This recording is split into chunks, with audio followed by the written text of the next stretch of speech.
Muchas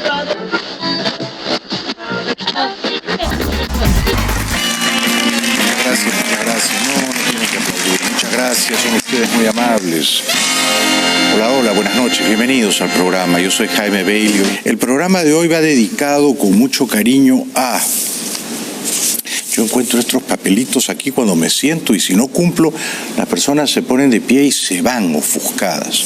Walter Morales, Mirka Fernández, Noris del Moral, Tamara Furnel, René Rodríguez, Ela Céspedes. Ela es peruana, ¿no? Y ha traído pecho frío. Gracias. Estás en franca minoría, ¿eh? En estos tiempos muy poca gente lee ficciones. Katy y Ángela, Antonieta y Sergio, Adela y Pedro, Rosa María, José y Laura en Cúcuta, Margot Navarro en Panamá. Gracias a todos por vernos. Bueno, yo todavía estoy muy afectado por la muerte trágica, el suicidio repentino de Alan García, 2 veces presidente del Perú, que fue largamente mi enemigo y que al final fue también brevemente mi amigo, o cuando menos mi aliado. Firmamos una alianza de mínima cordialidad, una suerte de pacto de no agresión, y olvidamos los agravios y los rencores del pasado, cosa de lo cual me felicito. Hoy se cumplieron los funerales de Alan García en Lima, en presencia de su numerosa familia. Deja 6 hijos, 2 hombres, 4 mujeres.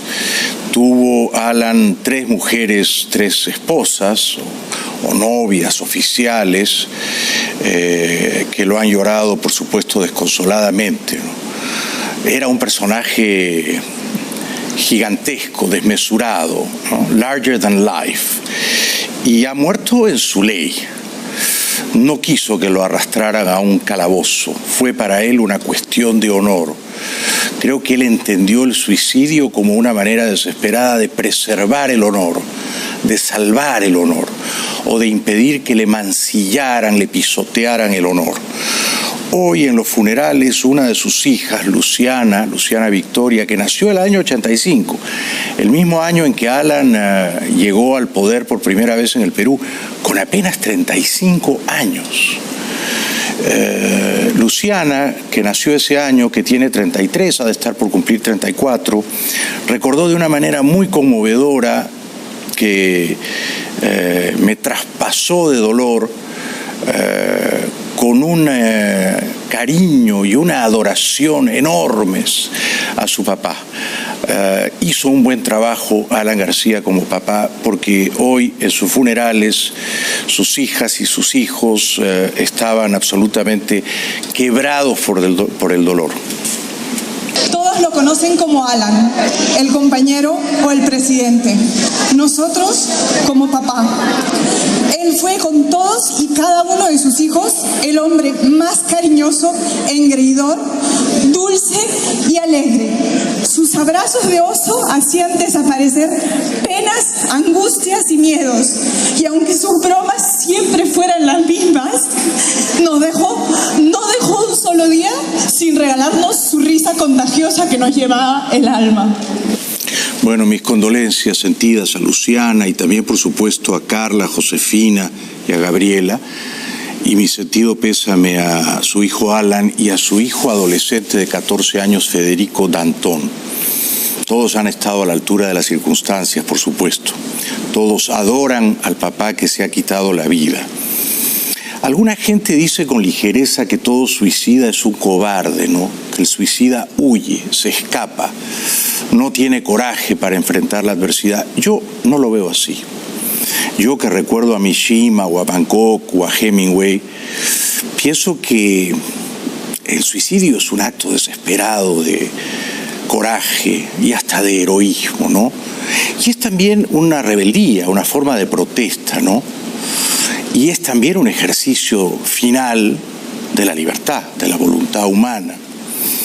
Y es quizá una liberación, ¿no? Yo no creo que todo suicidio sea un acto desesperadamente irracional. En el caso de Alan García me parece que fue un cálculo supremamente racional. Él pensó, voy a cumplir el próximo mes de mayo 70 años, me van a encerrar en un calabozo, sea culpable o inocente, de eso no prefiero no hablar aquí ahora. El resto de mi vida voy a morir en prisión y esa no es una vida que yo quiero vivir. Esa es una vida indigna de ser vivida, así es que decido libremente prescindir de esa vida pesarosa, misérrima que mis enemigos me quieren imponer, me libero de ese calvario y viajo a un lugar mejor, porque además él era creyente, él creía que había una vida en el más allá. Y el suicidio de un creyente, pienso yo, entraña más valor que el de un ateo, porque el ateo piensa será un dolor fugaz y luego se habrá terminado todo, seremos polvo y olvido. Pero el creyente piensa, luego tendré que rendir cuentas a Dios y a lo mejor Dios estará enfadado porque Él es el supremo creador, nos da la vida y Él y solo Él decide cuándo se termina. O sea que yo creo que en el caso de Alan fue un suicidio por honor y fue un suicidio que entrañaba una decisión perfectamente racional, ¿no? Él no quiso dignificar a sus enemigos. Y eso queda clarísimo en la carta póstuma que escribió en la madrugada del miércoles 17 de abril y que fue leída de una manera maravillosamente viva, elocuente por su hija Luciana. En esa carta, relativamente breve, Alan dice: he cumplido la misión de mi existencia. Esa misión era llevar al partido de su padre. Cuando Alan era un niño, su padre, Carlos García, estaba en prisión. Y estaba en prisión porque era aprista. Y ser aprista en el Perú de esos años era casi ser un subversivo. El APRA era un partido clandestino, de izquierdas. Los militares y la derecha odiaban al APRA. Y Alan de niño tenía que ir a visitar a su padre en la cárcel. También quizás por eso ha preferido no pagar con carcelería. Justa o injusta es otra discusión, ¿no?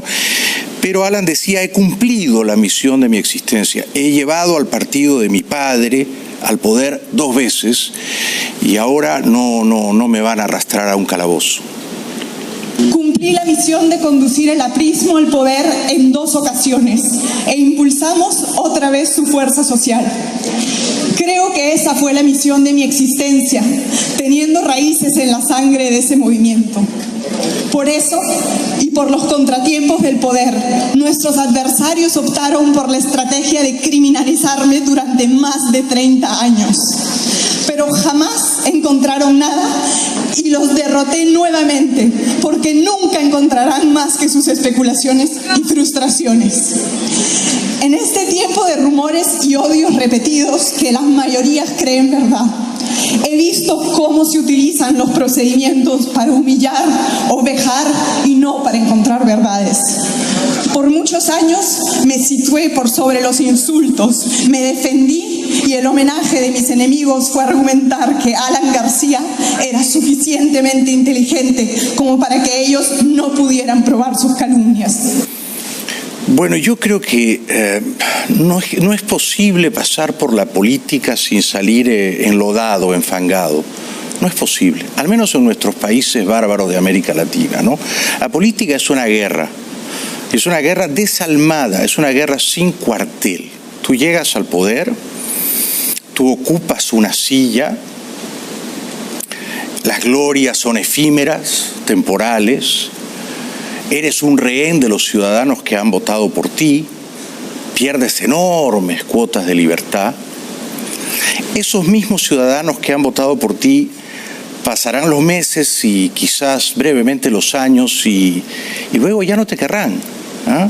Te odiarán, te culparán de que tú no les hayas mejorado la vida, de que sus vidas sigan siendo grises, chatas, anodinas. Y entonces el oficio del político es uno condenado a la ingratitud. Y luego, por supuesto, todos los políticos que quieren ocupar la silla en la que tú estás sentado van a tratar de derrotarte, y peor de destruirte, y peor de encarcelarte. O sea, tu miseria, tu oprobio será el triunfo de todos ellos, y nada de eso debería sorprenderte. Y si te sorprende, más vale que no entres en política, porque ignoras la esencia misma de ese oficio tan cruel. Pero es verdad que Alan no buscaba la riqueza, no de una manera al menos explícita. Él era un hombre austero, era un hombre culto de libros, era un intelectual, podía recitar de memoria muchos grandes poemas, y es verdad que él aspiraba a la gloria, a la inmortalidad. Esto es verdad, y esto lo escribió en la carta póstuma que leyó hoy su hija Luciana. No hubo ni habrá cuentas, ni sobornos, ni riqueza. La historia tiene más valor que cualquier riqueza material. Nunca podría haber precio suficiente para quebrar mi orgullo de aprista y de peruano. Por eso repetí, otros se venden, yo no. Cumplido mi deber en la política y en las obras hechas en favor del pueblo, alcanzadas las metas que otros países o gobiernos no han logrado, no tengo por qué aceptar vejámenes. He visto a otros desfilar esposados, guardando su miserable existencia, pero Alan García no tiene por qué sufrir esas injusticias y circos. Por eso le dejo a mis hijos la dignidad de mis decisiones, a mis compañeros una señal de orgullo y mi cadáver como una muestra de mi desprecio hacia mis adversarios, porque ya cumplí la misión que me impuse. Que Dios, al que voy con dignidad, proteja a los de buen corazón y a los más humildes. Es tremenda esa frase, ¿no? Y dejo mi cadáver como una muestra de desprecio a mis adversarios, ¿no? Tremendo. Y él les había dicho a sus amigos y confidentes, si vienen a arrestarme, yo me pego un tiro. Tengo la pistola Colt. No van a verme nunca esposado. No me verán confinado en un calabozo. Es decir, para él era una cuestión de honor, ¿verdad? Luego está el debate, y yo no quiero entrar en ese debate, ¿no? De si era culpable o inocente, si las pruebas eran abrumadoras contra él, si el dinero que recibieron sus colaboradores contaba con su aprobación o si todo ocurrió a sus espaldas. Ese es otro debate, Pero era un hombre que al final de su carrera política, después de 10 años como presidente, se encontraba sumido en una desgracia, ¿no? Una desgracia insoportable. Y esa desgracia era que en el tribunal de la opinión pública, 8 de cada 10 peruanos o 9 de cada 10 peruanos ya lo había condenado y lo creía culpable, corrupto, varias veces sobornado. Entonces, me parece que eso para él era también un deshonor insoportable. Y a ese deshonor, sumada a la deshonra de ir a la cárcel, todo eso precipitó claramente su suicidio, ¿no? Hay suicidios por penas de amor, por ruinas económicas, por enfermedades terminales, y todos ellos son, me parece a mí, muy respetables. Yo siempre he sido un admirador de los suicidas, ¿no? Porque me parece el acto final, redentor, ¿no? Liberador de la libertad. Es el ejercicio de la libertad hasta las últimas consecuencias.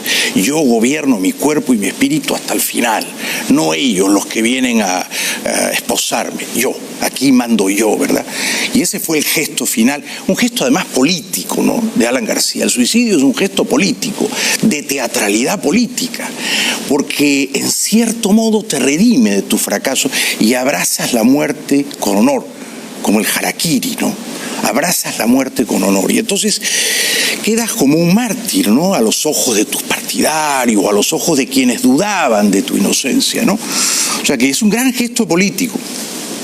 Habla el hijo menor de Alan, Federico Dantón. Lo que creo que él hubiera querido, lo que yo quiero, es que nosotros como partido no le demos el gusto a nadie y estemos más unidos que nunca.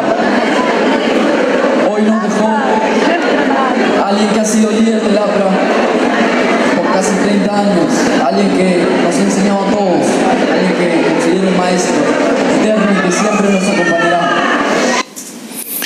Bueno, Federico tiene 14 años, nació aquí en 2005 en Miami. En ese momento Alan estaba casado con Pilar Nores, argentina, cordobesa, que le dio 4 hijos, 3 mujeres y un varón.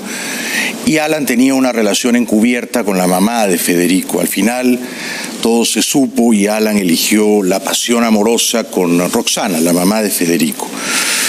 Bueno, este es otro momento en el que Federico Danton, con bastante aplomo para sus precoces 14 años, dice: mi padre no se mató. Todos sabemos quién lo mató. Alude, por supuesto, a los fiscales, a los jueces y tal vez también al gobierno peruano, todos los cuales veían con gran impaciencia que Alan García fuera a un calabozo. No estuvieron dispuestos a perdonarle siquiera la Semana Santa. Mi papá, él no se suicidó. Todos sabemos quién lo mató y sabemos cómo. Los últimos 2 años han sido una persecución terrible que nos han afectado como familia. Y bueno, por fuera él era fuerte, pero por dentro mi papá está muy mal. Y antes de darles el gusto, antes de ir preso siendo inocente, no le va a dar el gusto. No va a dejar que lo humillen siendo inocente. Yo comprendo a Federico y le expreso mi respeto, mis condolencias, y además veo con gran admiración que él adore a su papá. Dicho esto, yo no creo que Alan fuera un perseguido político, no creo tampoco que el presidente Vizcarra esté obsesionado o estaba obsesionado con desgraciar a Alan García o encarcelarlo de una manera injusta. Las críticas que se han vertido contra Vizcarra me parecen francamente desproporcionadas.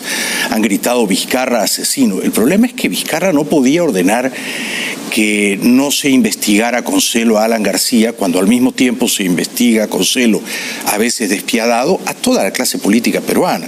Fujimori está preso, la hija de Fujimori, Keiko, está presa, Kuczynski está preso, hoy le han dado 3 años de prisión preventiva, tiene 80 años, le han dado 3 años de prisión. Toledo está prófugo, recibió 20 millones de Odebrecht, Humala estuvo 10 meses preso, no puede salir del Perú. Entonces no se le podía pedir a la justicia: investiga y encarcela a todos, pero no a Alan García.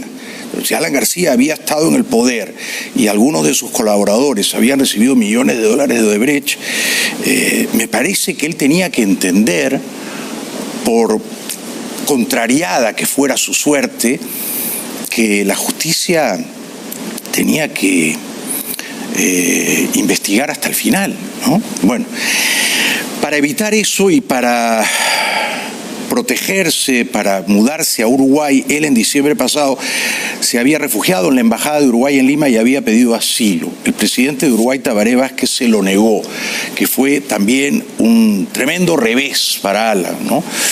Hoy el embajador uruguayo en Lima, el señor Barros, fue al velorio y dijo estas palabras. Hemos venido con el ministro de la Embajada para presentar nuestras condolencias al expresidente y a su familia. Es todo lo que voy a decir. Es un momento muy difícil para todos y esperamos que ustedes logren una paz y una concordia que les está faltando. Se pierde un gran líder. ¿Qué es lo que resaltaría de estos dos gobiernos? Se pierde un gran líder de América Latina. A la luz de los hechos sangrientos, trágicos, ¿debió Uruguay concederle el asilo? Bueno, es muy fácil ser entrenador después del partido, ¿no? Tabaré Vázquez decidió, con todo lo mal que me cae Tabaré, porque no condena a Maduro, que Alan García estaba tratando de eludir a la justicia peruana, que en el Perú había una justicia independiente, un Estado de Derecho, y que no calificaba el asilo. Una decisión que en ese momento pareció razonable, ¿no? El hijo menor de Alan, Federico Danton, se inscribió hoy en el partido de su padre y de su abuelo Carlos. El día de hoy ya está inscrito oficialmente en el partido aprista. Lo ha hecho un acto simbólico luego de que se leyera la carta dejada por el ex gobernante. De mucha valía, ¿no? Así es, muy importante, y eso es lo que están destacando a través de las redes sociales los diferentes grupos, sobre todo de la juventud aprista. O sea, además como asumir en público frente al cadáver de su padre el compromiso de continuar y heredar lo que el padre dejó. Bueno, la última vez que yo vi a Alan fue en Lima, vino a cenar a mi casa y él quería que yo fuera político, me animaba muy resueltamente a que yo inscribiera mi candidatura presidencial, y yo le decía, no, esto termina siempre mal, en la política no hay final feliz, mejor no me meto, mejor sigo tratando de ser un escritor, pero lo voy a extrañar, ¿no? Lo voy a echar de menos. Yo no estoy aquí para juzgarlo, para no es que lo juzgue Dios y que se apiade de él, ¿no? Además, yo creo que una persona a lo largo de su vida puede cometer errores, incluso errores graves, incluso delitos, y no por eso ser completamente una persona despreciable, ¿no? O sea que hay que tener compasión con el caído, ¿no? Yo le dije cosas tremendas en su cara, cuando él tenía 35 y yo tenía 20. Cuestioné su salud mental, o sea, sugerí que estaba loco. Me sacó 5 años de la televisión. Fuimos largamente enemigos, o sea que le dije todo lo que le tenía que decir en vida. No voy a insultar su cadáver, no, yo no me apunto a eso. Para terminar, me ha gustado mucho que su familia, con un alto sentido del honor, negara al gobierno del Perú unos funerales de Estado. Que los despojos, los restos fueran conducidos al Congreso, o a la Casa de Gobierno, o la catedral. Nada de eso. La familia quiso un velorio y unos funerales en olor de multitud, ¿no? El APRA es un partido del pueblo, pero además, más que un partido, es una secta, es una cofradía de gente muy fanática. Entonces, ha muerto en su ley, y los funerales fueron también, creo yo, los que él hubiera querido. El velorio del exmandatario peruano Alan García convocó a miles de simpatizantes al local partidario de la Casa del Pueblo, desde donde el féretro salió cargado a hombros el viernes, luego de un fervoroso homenaje. Miles de personas caminaron junto al ataúd unos 2 kilómetros por las calles de Lima, rumbo a la histórica Plaza San Martín, epicentro de las mayores manifestaciones de Perú y punto de partida de su trepidante carrera política hace 40 años. El exmandatario de 69 años estuvo obsesionado durante su carrera política de 4 décadas sobre el lugar que ocuparía en la historia, y escribió no estar dispuesto a soportar humillaciones. Como ha sido un hombre valiente, ha sido un hombre con honor y dignidad, prefería irse a la tumba de esta manera y no caer en manos de sus enemigos. Les recuerdo que para comer rico no hay como la Fontana. Bueno, un ratito voy a conversar con el profesor Briceño, comediante venezolano. Va a ser un deleite, porque es muy brillante, es un gran improvisador y es un notable conversador. No se lo deben perder, pero quería cumplir con ustedes que esperan las novedades de Venezuela. Bueno, esta señora habló por todos nosotros y habló con una lucidez y un sentido común que son tan infrecuentes entre los políticos, ¿no? Desgraciadamente Maduro hizo eso desde que está mandando y no ha cumplido nada. ¿La realidad? La realidad es completamente distinta, todas son mentiras. Él dice algo para mantenerse en el poder, pero ¿cuáles son los hechos? Ninguno. Cada vez vivimos peor, cada vez se muere más gente por falta de medicina, cada vez salimos menos a la calle por miedo a la inseguridad. Entonces yo pienso que todo lo que él diga será para tratar de alargar su estadía en Miraflores, que pienso que pronto, con el favor de Dios y todos nosotros los venezolanos, vamos a lograr el cese de la usurpación. Brillante, brillante. No podría haberlo descrito mejor. Y comparto su optimismo. Sigue igualmente optimista el presidente Guaidó. ¿A quién va dirigido también esta exigencia? Porque ya sabemos que a Maduro ni el régimen no tienen nada que dar. Primero las Fuerzas Armadas, y ustedes lo saben, que acompañen el legítimo petitorio de un pueblo que necesita, que quiere, que exige, que demanda vivir. Ya no sobrevivir ni subsistir, por Dios, sino vivir. Y saben cómo viven su familia. El presidente Guaidó dijo que el 1 de mayo, me parece que cae miércoles, habrá una gran marcha en todo el país. El próximo 1 de mayo, a la marcha más grande que va a haber en la historia de Venezuela. A exigir por el cese definitivo de la usurpación en Venezuela. A exigir de una vez por todas, porque se termine esta tragedia que vive Venezuela. Y por si acaso no escuchan al pueblo que dice no quiere más mando porque no lo hay, no tendrán que escuchar en todas las calles del país exigiendo basta ya, viene el futuro, construyamos la transición. Me parece que luego se refrenó. Iba a decir cuál era el destino final de la marcha en Caracas y no quiso decirlo. Hoy persiste una situación de dictadura porque unos poquitos que les vamos a exigir el 1 de mayo para que nos acompañen en esta ruta. El sitio de destino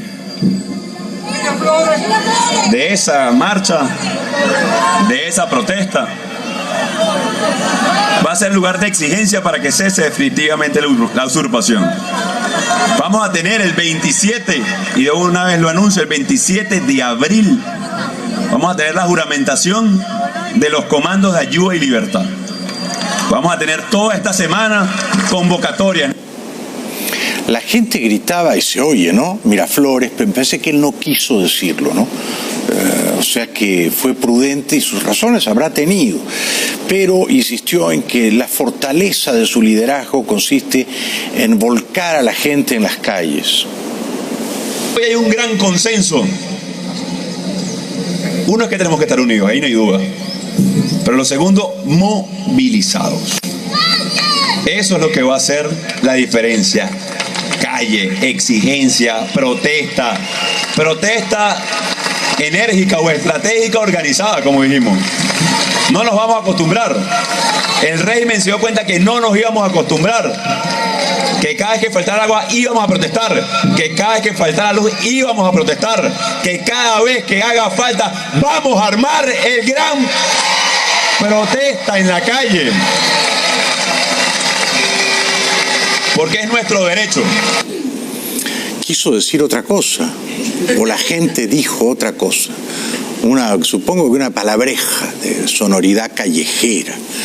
Que a veces es bueno que los políticos digan palabrejas también, ¿eh? Me parece. Yo sigo viéndolo bien a Guaidó, me parece. Esta es mi percepción, ¿no? Cada uno tiene su versión subjetiva y atrabiliaria de las cosas. Alguna gente dice que no, que ya pasó su momento, que ya la gente no confía tanto en él, que su popularidad se ha erosionado. Yo no comparto esa visión. Yo sigo viéndolo bien. La Cruz Roja, entre tanto, reparte pastillas de cloro para que se disuelvan en agua y la hagan potable. Es una ayuda, una gran ayuda para nosotros, para todos. Estamos necesitando muchas ayudas como esta, entre otras muchísimas. Y la entrega de estos envases es muy importante y es muy beneficioso para nosotros porque tenemos cómo recoger el agua.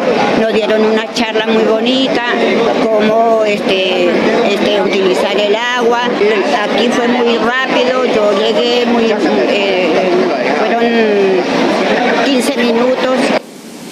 Es terrible, ¿no? Es desolador que una mujer de avanzada edad como ella tenga que hacer esfuerzos sobrehumanos para conseguir agua potable.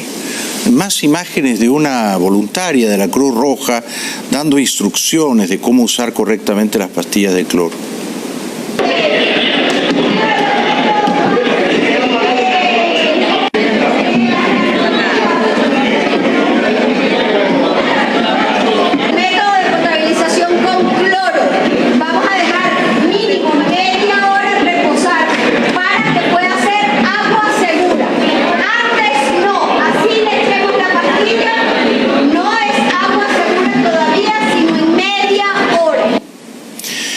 Bueno, para ir terminando, porque viene el profesor Briceño, Julio Borges, desde Bogotá, donde vive, comentó el papel, en mi opinión, francamente bochornoso que cumplió el expresidente español Zapatero, dándole oxígeno siempre a la dictadura venezolana y cumpliendo el papel de valedor o tonto útil de Maduro.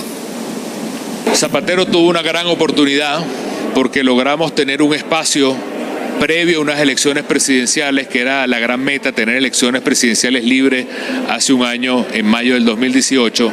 Teníamos la presencia de los cancilleres de México, de Chile, de Nicaragua y de Bolivia. Era una oportunidad única para evitar tanto dolor y tanta destrucción, y al final se fue convirtiendo de un posible mediador a un abogado total de Maduro, a una persona que lo que quería era poner a la oposición contra la pared para que firmáramos por las buenas o por las malas cualquier tipo de acuerdo. Ya hoy se le ha caído la careta completamente.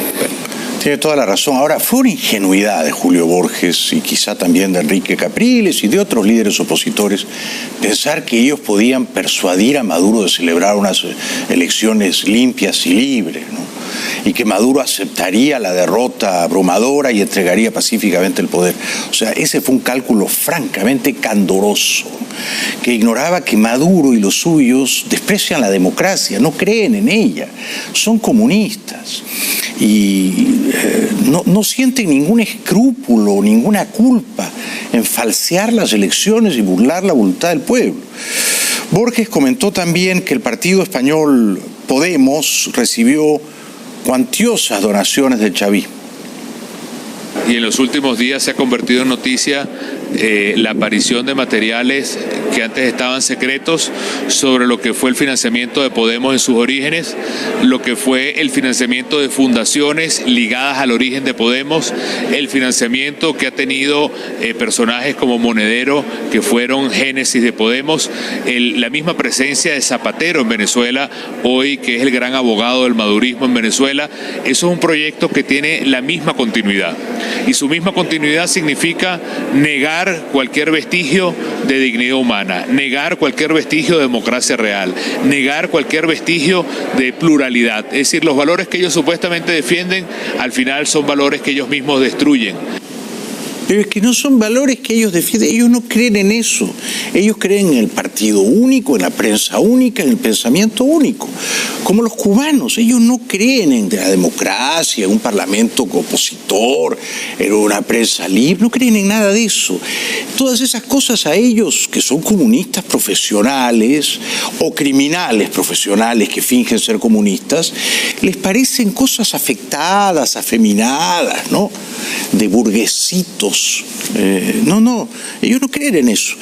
Y Borges luego se escandaliza de que los chicos malos de Podemos, que tampoco creen en la democracia, aunque son grandes simuladores, grandes impostores, aliados con Pedro Sánchez, el socialista, traten de manejar de una manera autoritaria la televisión. Las instituciones en España, siendo concreto, el mismo debate que hay sobre la televisión española, es un debate en el cual muestra cómo apenas ellos tienen una cuota de poder, lo que tratan es de imponer el pensamiento único, negar el derecho y la pluralidad de los otros, y en el mismo caso de Venezuela, hacer que el Estado se convierta en la única verdad, en el único manejo, en la única posibilidad de lo que significan los derechos políticos. Y España en este sentido tiene que tener mucho cuidado y verse en el espejo de lo que la propia Venezuela alimentó, que es un movimiento como Podemos. Publicidad, y luego el genial profesor Briceño, un gran, muy talentoso comediante venezolano. No se lo pierdan, vamos con él hasta el final del programa. Ya volvemos. Bueno, me habían recomendado mucho a este gran personaje venezolano, es un comediante de enorme éxito, se llama el profesor Briceño y estoy encantado de decirle que ha venido esta noche al programa. Un aplauso para él, por favor.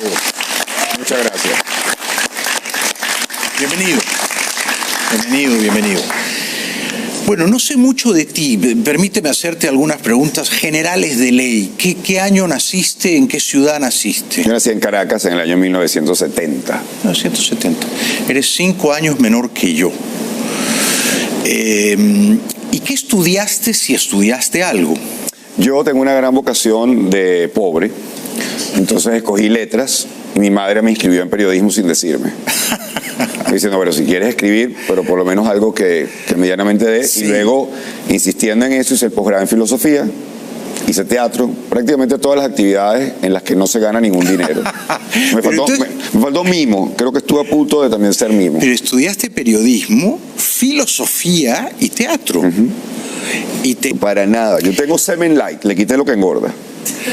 Bien, y cuando terminas igual de bien, igual de rico, del mismo placer. Perfectamente. Todo eso mito lo hemos generado los hombres porque somos unos vagos para entrar a un consultorio. Exactamente. Porque la operación de la vasectomía es sumamente sencilla. Es como cambiar un cable en este techo. Uno levanta una lámina, pega un cable. Sí. La ligadura de trompas, que es el equivalente en la mujer, es como cambiar una tubería en una cocina. Hay que romper baldosas, entrar, encuentras una T de cobre hace 5 años, eso es horrible. Sí. O sea, y del hombre se hace una vasectomía por cada 20 ligaduras de trompa que hay. Wow. Cuando tú dices esto, cuando uno dice que yo me hice la vasectomía, inmediatamente empiezan las mujeres. Ahí tuvo que haber ocurrido en este momento, a pegar codazo al marido. ¿Y tú cuándo? ¿Viste? Claro. Y los maridos me odian. Desde luego, yo también. Es que somos unos cobardes, somos unos pusilánimes. Yo siempre he dicho, si el hombre quedara embarazado, el aborto sería legal hasta el 9º mes de embarazo en todo el mundo, incluyendo el musulmán. Es casi obligatorio.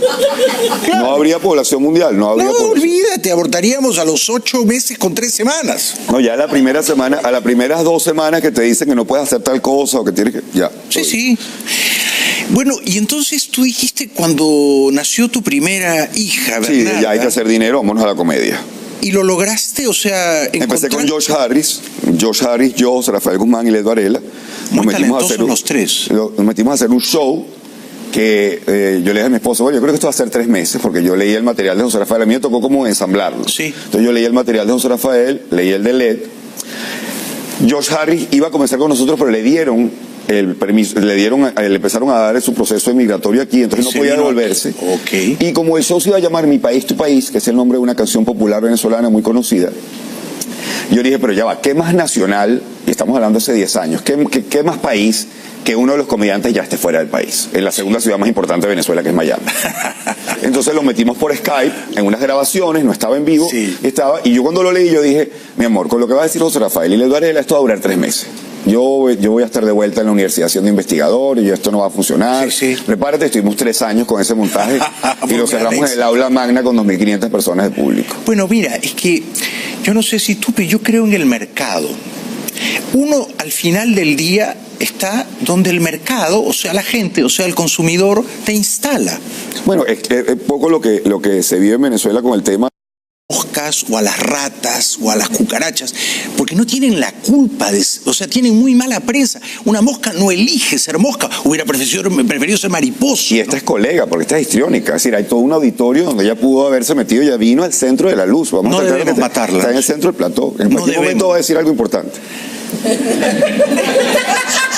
Pero veo en ella a un chavista, a un intruso. Pero entonces, ¿tú la quieres matar? No. Después de ver tu programa a veces podría haber sido mi reacción. A veces me pongo pistolero. Sí. Tú tienes... mi padre era pistolero. En casa tenía un arsenal, no una pistola, un arsenal. ¿Tú tienes armas de fuego en tu casa? Digamos, legalmente no.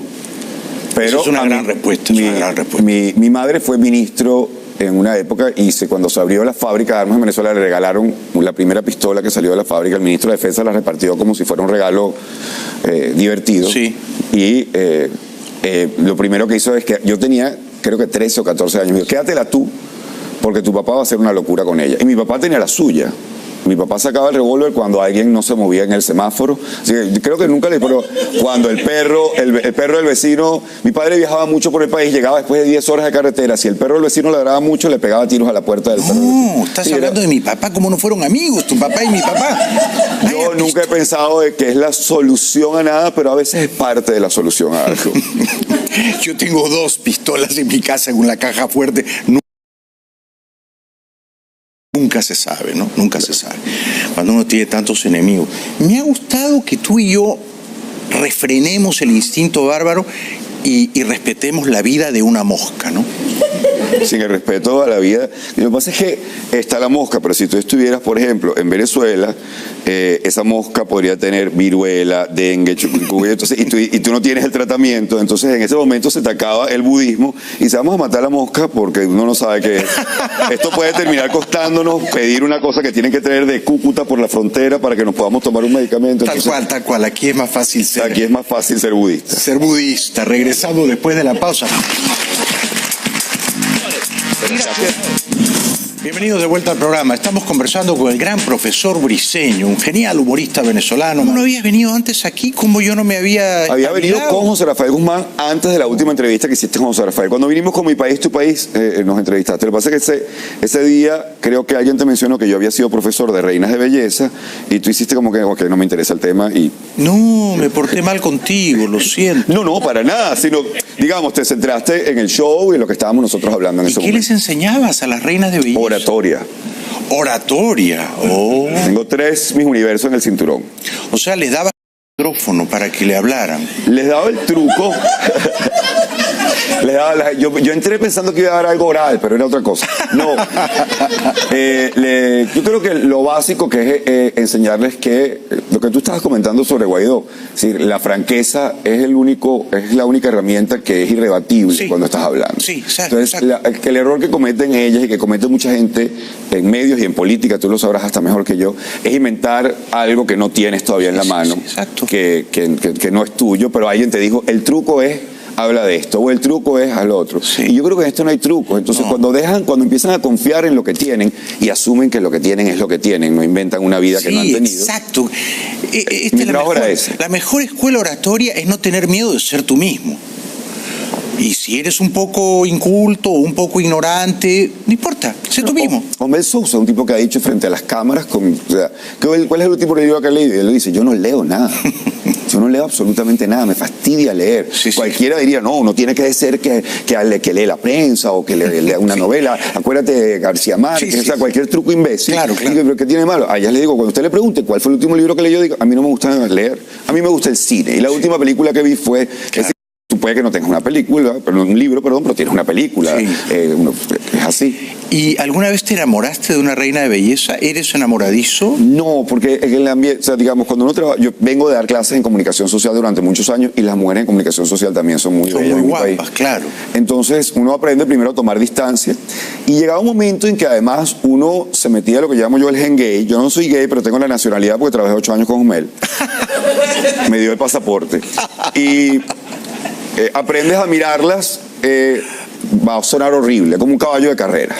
Es decir, tiene estas virtudes, tiene estos defectos, es bueno en esto, es malo en esto, y trabaja, y eso es lo que garantiza el éxito. Eso no tiene nada que ver con las mujeres. Si tú te metes demasiado personal con un alumno, pierdes la distancia que hace falta para ver cuando está cometiendo un error. Y tú eres un profesor, no es que te haces llamar graciosamente. No, yo llegué a la comedia y todo el mundo me conocía como profesor de diseño en la universidad en comunicación social. Entonces, todos los periodistas me conocían porque les había dado clases. Y dar clases, yo un semestre di clases en una universidad en Washington, en Georgetown, y había 2 o 3 chicas preciosas, pero en estos tiempos el profesor no puede mirar, no le puedes hacer una media sonrisa o una insinuación o decirle qué bonita estás hoy, no. Bueno, como Biden, que no podía dar un besito en la nuca. En la nuca. O sea, tienes que andar con un cuidado, ¿no? Porque si no te linchan. Sí, pero también es lo que llaman moral signaling aquí, ¿no? Es la señalización moral, que tú para sentirte bien con quien tú eres, criticas cualquier defecto moral del otro y se han convertido en defectos morales. Bueno, lo de Biden era ridículo. Sí, totalmente. O sea, lo de Biden en un país donde el presidente... viene de unas elecciones donde escuchamos en una grabación decir que agarraba a las mujeres por su órgano y tal, donde hemos visto los escándalos de un tipo, Bill Cosby, etcétera, etcétera. Acaba de salir el documental terrible de Michael Jackson, que a un hombre lo esté juzgando porque le daba un besito detrás de la cabeza, y a las mismas mujeres cuando la entrevistaban, ellas ni siquiera entendían muy bien. De que ellos, fue como algo incómodo, pero, o sea... Un disparate. Yo lo que quería era que me besaran en la boca. Yo no sé qué querían decir esas mujeres, pero... pero estamos en una época en la que hay que tener demasiado cuidado. Sí, muchísimo. ¿Y cómo conociste a tu mujer? ¿A qué se dedica ella? ¿Cómo se llama? Mi mujer y yo somos bastante distintos. Ella cree en los signos astrales, yo creo en los signos de puntuación. Nosotros fuimos novios una época. Ella era estudiante, fue alumna mía, pero después de ser alumna mía... fue compañera mía en teatro. Pues yo estaba comenzando, yo le llevo 3 años y ella se había cambiado de carrera, entonces me tocó de alumna, pero inclusive fue el único año en que yo me fui para España a estudiar, o sea que le di clase como 2 meses. Nos encontramos después, fuimos novios, el peor noviazgo. ¿Por qué? Porque no nos llevábamos, no estábamos listos el uno para el otro. Yo siempre, lo peor de todo es que es la única mujer con la que he terminado mal. Entonces después, cada vez que nos encontrábamos, curiosamente yo estaba borracho, no pasaba. Entonces yo me arrodillaba frente a todo yo te quiero pedir perdón porque tú eres la única mujer a la que yo he tratado mal. Con su futuro esposo, ella estuvo casada antes con otra persona, el tipo al lado, y el tipo decía, él siempre hace esto. Y dice, siempre hace esto. Y luego nos reencontramos en una obra de teatro que yo escribí, que se llamaba Queridas Psicóticas, dedicada a las mujeres, y ella vino a hacer el casting, Y desde el momento que entró al casting yo dije, ay, estoy en problemas. Qué genial, o sea que actuaron juntos esa obra, querida. Bueno, yo era el productor, pero el actor principal que se besaba con ella al final, porque ella era la que quedaba con el tipo, se enferma para el estreno. No digas. Y el único que se sabe el argumento, porque soy el escritor y el director técnico, soy yo. ¿Pero se enfermó de verdad o se enfermó? No, se enfermó. Una araña como... Una araña. Y entonces tú nos tocó besarnos en el escenario, llevábamos saliendo... Qué lindo. A escondidas del grupo un tiempo, pero claro, cuando todo el mundo vio el beso... Y saben que yo no soy buen actor, soy buen cómico, pero no buen actor. La gente dice, ahí está pasando algo. Entonces, ¿Y estaba pasando algo? Y estaba pasando algo, efectivamente. ¡Qué genial! O sea que no es que la realidad imitó a la ficción, es que... La obra de teatro era sobre mí y la historia mía con las mujeres, menos ese personaje que era un personaje ficticio, como con quien quedaba el personaje que yo creé para proyectarme en mí mismo. ¿Y ella estaba casada todavía? No, estaba en proceso de divorcio. Sabroso porque uno estaba viviendo con una mujer casada y eso... O sea, ya estaban separados, pero los papeles estaban firmados. Hay ese sabor de estoy con una mujer casada, foto en selfie en Instagram, hashtag ella está casada, por supuesto. Mucho mejor. Y digamos, esto de curiosamente yo estaba borracho, ¿eras alcohólico o te emborrachabas? No era alcohólico, pero sí, yo no salía, excepto los estrenos y los cierres de temporada, porque de verdad era un workaholic del teatro. Eso sí, cuando salía un estreno o cuando venía de un cierre de temporada, bebía hasta más no poder. Claro. Pero lo tienes perfectamente. Para olvidar el teatro, para decir por qué sigo en esta actividad que me está chupando la vida, porque no estoy haciendo comedia. Pero lo que tú haces es condenadamente difícil, y lo sé porque yo lo he intentado. O sea, hacer humor con un público en vivo que ha pagado para reírse contigo es diabólico, es sumamente difícil, profesor. Hay dos cosas de la comedia que son características únicas exclusivamente de la comedia. La primera es que la comedia... El stand-up, no el teatro, aunque te parte del stand-up, es que es la única forma de arte que se ejecuta, se crea, frente al público. Sí. Es decir, tú puedes escribir una rutina de comedia, todo lo que tú quieras, y hasta que tú no la pruebas en un bar, en un local, tú no sabes nada. Claro. Entonces, esto no es como el chelista que está en un sótano ensayando y cuando ya tiene la cosa la presenta. Y lo segundo es que es la única forma de entretenimiento en la que la gente siente el derecho a ser parte de el show en el que estás, comentar y tal. Y lo tienen en cierto sentido, porque el éxito del entretenimiento es la risa. Es decir, hay una medida perfecta. En teatro la gente puede aplaudir así no hayan entendido la obra. Y te dicen la frase al final, muy interesante, la verdad es que es un gran trabajo. Pero en un monólogo de humor, el público también es parte de la creación artística, ¿no? Sí, es como torear. Sí. Solo que la gente cree que cuando yo digo la analogía de torear, me refiero a que el torero es el comediante y el toro es el público. Y yo digo, no, el toro es el silencio. Y uno juega entre el silencio y el público. Sí, el toro es el silencio. Y el capote es como uno logra hacer ese equilibrio perfecto. Como burlas el silencio. Claro, como Qué burlas miedo el silencio, ¿no? No me burlas el silencio sin que te maten, porque es tu herramienta. Sí. Tenemos que ir un ratito a la publicidad. Después de la pausa te voy a preguntar por qué no te has ido de Venezuela. O sea, por qué te aferras a vivir en Caracas, que me interesa mucho tu respuesta. Buenísimo. Briceño, que consigue algo que es muy arduo, muy improbable. Siendo venezolano y viviendo en Caracas, apuesta por el humor y sigue haciendo humor, ¿no? Dicen que a veces cuando los países están al borde mismo del abismo, las artes florecen extrañamente. Los escritores escriben mejor, los pintores pintan mejor, los músicos componen mejor y los comediantes son más divertidos, ¿no? Somos enfrentados con los límites. Sí. La Barreratisca, lo mejor de su obra para mí está ocurriendo en los últimos textos que él ha escrito. Jacobo Borges, el pintor, que está ahora en Caracas, que tiene ya una vida recorrida en el mundo y una obra con la que él podría ya simplemente retirarse, está haciendo ahora, reinventándose de una manera increíble. El humor pasa, pero nadie les dice, ay, el país cayéndose y tú pintando. Nadie. Al contrario. Y a ti te dicen, ay, el país cayéndose y tú haciendo bromas. Sí lo hay, porque de alguna manera se parte de la idea de que uno contribuye a la evasión de la realidad. Pero esa evasión es absolutamente indispensable para seguir respirando. La política es tóxica, uno a veces tiene que reírse de la vida no puede ser Twitter. O sea, si uno abre Twitter y pasa el timeline, muerte, destrucción, hambre, muerte, destrucción, locura, muerte, y uno cierra el Twitter y está cantando los pajaritos.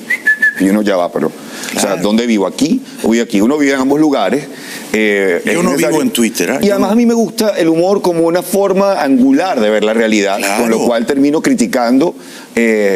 Por ejemplo, yo tengo una rutina, no voy a echar el chiste completo, donde hablo de que a mí me parece un exabrupto que el homenaje que se haya hecho a Hugo Chávez haya sido un ballet.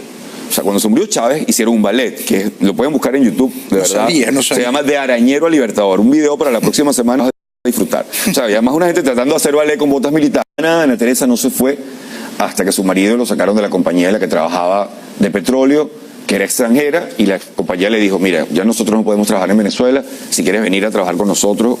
Y bueno, se fueron, pero ella aguantó, y ella estaba viviendo en Maturín, donde los apagones ya hace 10 años eran parte de la cotidianidad, y el tema del agua era parte de la cotidianidad. Pero ella aguantó todo. Ella aguantó hasta que pudo. Mi hermana Mercedes también aguantó hasta que pudo. Mi hermano Héctor sí, desde pequeño, desde que vivimos en Estados Unidos, ya se había quedado un poco con una cultura más... Ojo, se casó con música llanera en Francia, pero había música llanera en una alcaldía en Francia que creo que más nunca se escuchará música llanera en esa alcaldía.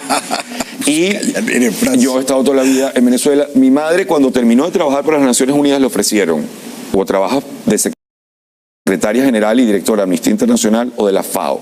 Y ella dijo, no, volvemos a Venezuela, porque el país nos necesita. Entonces no condenó. ¡Qué campeón! Sí, y llegó a ser senadora por el Distrito Federal, trabajó como ministro de Caldera en el primer gobierno. En el segundo gobierno de Caldera fue de las que estuvo en contra de la amnistía total con derechos políticos para Hugo Chávez, fue una de sus grandes molestias. Sí. O sea, tú puedes, lo que pasa es que a la gente se le olvida que todo el mundo en ese momento estaba, quería a favor de la amnistía. Claro. Entonces, cuando se introducía un elemento de racionalidad, porque mi madre decía, está bien, pues la amnistía, pues te va a hacer popular, está bien, pero no le des derechos políticos. Pero que no puede ser nunca candidato a la presidencia. Exactamente, no le des derechos políticos. Quedaba como la aguafiesta, claro, la odiadora. Exactamente, por gente que hoy en día supuestamente son los adalides del antichavismo. Entonces, mi familia tiene, a diferencia de muchas familias que tienen mucha migración, mi familia tiene por ambos lados por lo menos 8 generaciones, 10 generaciones en Venezuela. Mi tatarabuelo le dio a Bolívar caballos para que cruzara los Andes en la campaña Admirable. Entonces uno tiene como un tema allí de entrega. Claro. Y eso que yo no soy nacionalista. A mí la palabra patria de verdad me va de rabo. O sea, me parece que es una excusa que se utiliza muchísimas veces para que la gente haga las peores cosas posibles. Pero me gusta mi país y me da rabia que alguien me saque de un lugar que me gusta. ¿Por qué te vas a ir tú? Que se vayan los malos, es tu país. En eso estamos. ¿No? Y ya te han robado las libertades, ¿por qué te van a robar el país entero? ¿No? Si tú lo sientes como un mandato genético y familiar, me parece genial que te quedes. Sí, y vinculándolo con la risa, Suheir Hamad, que es una poetisa siria, que habla de la locura a la que quieren meter a todo el mundo cuando ella dice, yo no voy a bailar al son de la rabia, yo no voy a bailar al son de la furia, de la guerra, de la muerte. Dice, mi aliento, es la palabra final de su poema, mi aliento es más fuerte. Un poco la línea narrativa de la trama humorística. Los shows de stand-up comedy no tienen línea narrativa, pero uno no puede evitar, cuando uno viene de teatro, el que haya un tema subyacente. Mi tema es que yo no lo quería llamar cómico, yo lo quería llamar distinto. El problema es que si tú dices distinto, yo le dije, mi amor, estoy pensando ponerle el show distinto. Y ella me dijo, porque va a ser cómico esta vez. Y yo, ok, está bien, no te tienes que burlar de mí. Pero tú dices distinto, también es la manera como se refieren las madres a los feos, ¿no? Hijo, tú no eres feo, tú lo que eres es distinto. Sí. Entonces, la palabra, pero para mí tenemos un mal uso de la igualdad. Yo estoy en contra de la igualdad. La igualdad. O sea, yo creo que hemos exagerado el tema de la igualdad a unos niveles irracionales. ¿Por qué crees eso? Porque todos somos distintos. Porque tú llegas, a mí me escribió un amigo y me dice, si vas a venir a Miami y visitas a la familia, acuérdate que a mi hijo hay que decirle niñe. ¿Por qué? Yo he leído sobre esto, yo sabía, pero yo me estaba haciendo el idiota, ¿no? Yo, sí, pero ¿por qué? Porque porque no lo estamos criando para un género o el otro. De hecho, se llama Abele. Y yo sé por dónde va, pero yo me hago el idiota. Digo, pero él ha dado algunas señales, es decir, se empezó a poner ropa de mujer, con los comportamientos. Ojo, que si lo hace, yo soy el primero que abogo por acompañar su cambio desde el principio. O sea, por favor. Sí. Porque mi tema no es de derechos, mi tema es de cómo imponemos la igualdad. No, pero nos parece que el género es un constructo social. Y yo, no, lo lamento, hombres y mujeres son genéticamente... Bueno, primero todos somos genéticamente distintos. Sí, claro. Yo tengo una amiga, una comadre, que es madre, familia, mujer, y la hermana gemela es lesbiana. Claro. Y a la hermana no la secuestraron las mujeres de la isla de la Mujer Maravilla. Claro. O sea, se la dieron a Lesbos y le enseñaron a usar el arco y la flecha a la tierna de 2 años. Crecieron en la misma casa y son distintas. Nació así, claro. Y son encantadoras. La gente toda es distinta. Pero decir que hombres y mujeres es distinto es un nivel de locura. El cerebro del hombre es como... ¿Tuviste Superman? Sí. ¿Tú recuerdas la cueva de Superman que él tenía como unos cristales que ponía? Sí. Pero así somos el cerebro del hombre. Tú pones un cristal, un solo cristal, trabajo, y él está allí, trabajo. Mira que los niños, ya va. Los niños. Y si tú estás hablando con él mientras él tiene puesto el cristal de trabajo de los niños, él no escuchó nada. Él no escuchó nada. La mujer no, la mujer te discute por algo y nunca te está discutiendo por lo que te está discutiendo. O sea, el plato que lavaste mal en realidad es que no te la cogiste bien anoche. O sea, siempre es como un chicle, es como una pelota de goma que rebota aquí, luego llega acá, me pega en el ojo, luego le da a tu hermana. Es complicado. O sea que ya, de todo eso va lo de mañana. Va el tema de la vasectomía, el hecho de que no somos iguales, que abracemos además la diversidad. ¿Hasta cuándo? Pero fuiste a la casa de tu amigo y le dijiste niñe. No, le dije, no, yo no voy a pasar por la casa, porque es que no lo voy a poder evitar. ¿Y a ti te gustaría que yo te dijera profesore? No, porque además... O sea, estás cómodo siendo profesor. O sea, claro, pero entonces viene este nota que hay que decir trabajador y trabajadora. Y uno puede entender que ciertamente el género, el que nada más usa el género masculino para describir a los dos géneros cuando se utiliza en ciertos momentos, puede tener su influencia. Pero de allí al extremo. No, decir todos y todas. Todes y todos y todas. No. Ya llega un momento que dice, hermano, termina de decir lo que me vas a decir, vete para tu casa. Sí. De verdad no tengo tiempo. Pero va a estar buenísimo. Y la vasectomía es un tema que me interesa mucho. No, porque además la vasectomía te lleva a que las mujeres, como usted decía, quieren que el hombre se la haga. Pero siempre hay una en la reunión que dice, yo no, porque después anda por ahí como un loco. Y yo le digo, señora, ¿usted cree que la razón por la cual su hombre le es fiel es porque tiene miedo de embarazar a alguien? Entonces usted no entiende la cabeza de la fidelidad, que esos son dos conceptos distintos. La fidelidad para el hombre es una serie de matices. O sea, esto no es infidelidad, esto es tal cosa, es distinto, gordo, tal. Para la mujer es una sola cosa. Si tú te estás divirtiendo sin mí, es infidelidad. Eso es todo. Y así sea que tú estés viendo televisión, o tú te levantas en la noche y vas y la mujer dice, ¿para dónde vas? ¿A dónde voy a salir a las 2 de la mañana? Estamos en Caracas, me van a matar. Voy a la sala, vas a divertirte sin mí. Esa es la amenaza. Este es el celo peor, que te estés divirtiendo solo. Eso las vuelve no con loca. otra mujer, solo. ¿Y tu mujer es celosa? No, gracias a Dios no, porque además ella... Fuimos novios mientras yo trabajaba en el Miss Venezuela. Claro. También le enseñé a unas muchachas que se vestían en un programa de televisión dando noticias. Me llamaron para dar unas clases de oratoria. Y yo las mandaba, vístete otra vez, te vestiste mal. Ella decía, yo no puedo ponerme celosa con el tipo de trabajo que él tiene. Claro. Y yo, pues, el día que brindamos, pues por el matrimonio, alguien dijo que se repite. Y yo, no, esta es la primera y última. Y la gente me decía, pero tú estás nervioso. Y digo, nerviosa debería estar ella, que obviamente está siendo estafada por mí. Yo estoy ganando aquí. Yo estoy saliendo ganando. Sí. Y ahora que está de moda esto de no forzar a los chicos a definir su género, incluso estimularles la ambigüedad, ¿tú alguna vez entre tantas Misses Venezuela tuviste el cosquilleo de ponerte una banda o unos zapatos de taco? No, después del Miss Venezuela me invitaron a ser editor invitado de una revista. Y yo dije, yo quiero vestirme de Miss para esa portada. ¿Por qué no? Y después de ponerme los tacones, y dije, quiero ponerme los tacones y quiero que me hagan preguntas que manden los lectores y grabamos un video y toda la cosa. Lo hiciste. Y lo hice, por ahí debe estar la foto. Y la verdad es que tuve que llamar a varias de ellas a pedirles disculpas porque con tacones es imposible pensar. O sea, de verdad, yo no sé si esta sangre va para el cerebro, la que está aquí, pero de verdad es un acto heroico. Es decir, si tú le pones a ver, la niña que está allí no ha comido. Todo el mundo le está diciendo que este es el momento más importante de su vida. Está en tacones, le subieron un cierre con el cual no puede respirar. Exacto. Y además le hacen preguntas además que ni siquiera puede responder Trump. Nadie puede responder. Sí, yo recuerdo una vez que le preguntaron, ¿usted considera que el examen de SIDA debería ser mandatorio? Y yo estaba frente al televisor y decía, es una pregunta de posgrado de Derecho. Sí, realmente. Yo daba clases en cuarto año de Derecho. Filosófica. Es una pregunta, pero complicadísima. Claro. Y dice, ponte unos tacones y responde todo eso, chicos. Yo con unos tacones no sé ni qué. Tú me pones unos tacones, yo no sé cuál de las hamburguesas quiero en un McDonald's. Yo me pongo a mirar y digo, nada, usted, dame comida. Me quedo loco. Pero me celebro que te hayas puesto los tacones y creo que todo hombre heterosexual debería ponerse tacones alguna vez para entender lo complejo que es ser mujer, claro. ¿no? Y el procedimiento, porque además me hice el maquillaje, el cabello, todo el vestido, caramba, te hice todo el tumbado. No me quité la barba, pero la idea era vivir las penurias. Sí, y es increíble, es increíble. Bueno, la verdad que ha sido fascinante conversar contigo, profesor Briceño. Placer completamente. Estás a la altura del mito. La gente habla maravillas de ti. Permíteme, además, de parte de varios periodistas, colegas, que me dijeron cuando dije, vas a estar en Bailey, digo, todavía no lo sé, si estás, recuérdale.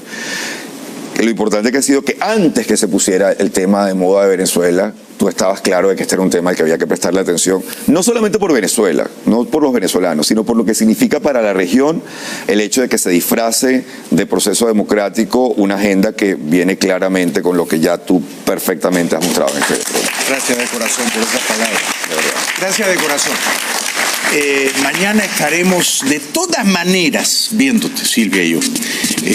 Me he quedado muy impresionado contigo porque como los grandes comediantes eres sobre todo un gran improvisador. Muchas gracias. Un aplauso para el profesor Briceño. Gracias y hasta mañana. Regresamos después de la pausa. El sábado 15 de junio voy a estar en la Feria del Libro de Madrid, en el Parque del Retiro, tan lindo, presentando también Pecho Frío con esta portada. Hay muchísimos peruanos, colombianos, venezolanos que viven en Madrid y los invito a que me acompañen esa tarde, el sábado 15 de junio, a la Feria del Libro del Retiro. Gracias por hoy, gracias a toda la gente tan linda, tan cariñosa que vino esta noche aquí al estudio. Entre todos hemos salvado la vida de una mosca. Me siento orgulloso de eso. Gracias, buenas noches, hasta mañana.